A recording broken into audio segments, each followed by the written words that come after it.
भद्रक जिले में नुआ नुआ प्रकल्प निर्माण पर पुराना ऐतिह्य संपन्न प्रकल्पगुड़िक नष्ट होगाकू जाउछि। एथिप्रति प्रशासन दृष्टि देउनथिबा अभियोग होउछि। देखिबा एही रिपोर्ट।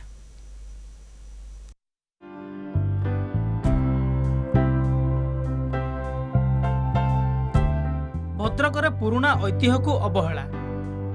सालंदी नदीर राजघाट ठारे इंग्रेज सरकार 1919 रे लुहा ब्रिज निर्माण करथिले। 20 वर्ष पूर्वे तत्कालीन राज्य सरकार अन्य एक ब्रिज निर्माण करथिले। तेबे 108 वर्षर ब्रिज रक्षणाबेक्षण अभाव नष्ट होगाकू जाउछि।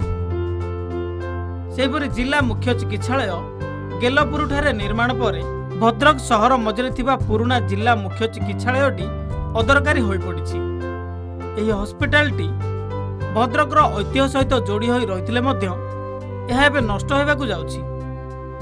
या ना राजघाट पोल तेणुक यार श्रुति बहन करने राजघाट पोलटी को संरक्षित रखा दरकार। या विपद संकुल अवस्था रही यातायात जदि नई पार एटा को पूरा संपूर्ण बंद करदे दरकार। कहीं केतबेले किए अचानक जदि गाड़ी पशिगला विपद अवस्था पड़ला से जीवन तार चलीज।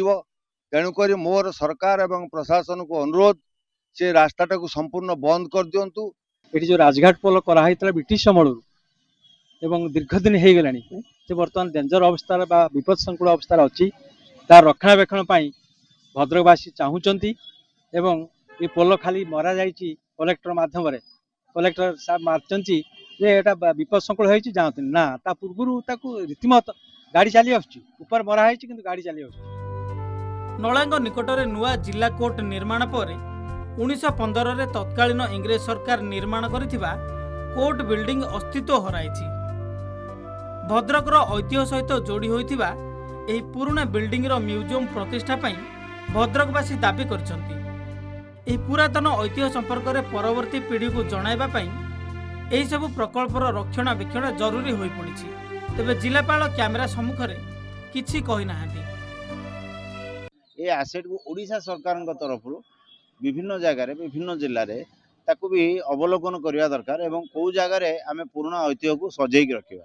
कोर्ट रे भी आप देखिए पुराना बिल्डिंग गुड़ा देखते कमिता अच्छी से एबे भी आम देखा आम संस्कृति भितर आम देखा बुधवार हाट जे आमर परंपरा हाट को लोक जाऊे हाटर गोटे परंपरा थिला। कोर्टा थिला 7 किलोमीटर दूर को निया गला।